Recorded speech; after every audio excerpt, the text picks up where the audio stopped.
Hello guys, in this video I will show you how to move your character on moving platforms. In this scene we have our platform prefabs. We will control our character's movement with our platforms, not on the character.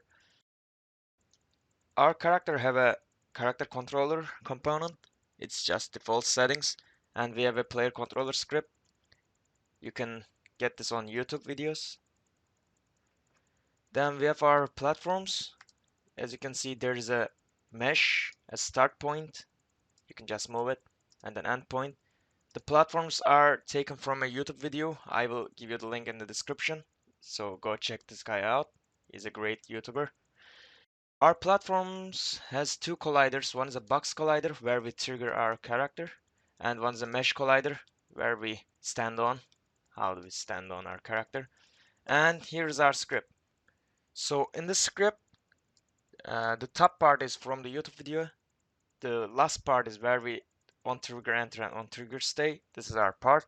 So when we trigger enter this box with our player, we will get the characters, our player's character controller component, and while we are staying on it, we will add our rigid body's velocity to this character controller's movement script. So how does it work? When the platform moves in the script, this part, it moves with rigid body physics. So we will have our rigid body velocity added to our character's movement, and it will look like something like this. As you can see, we move with our platform and we can move on it too. So you can set the trigger.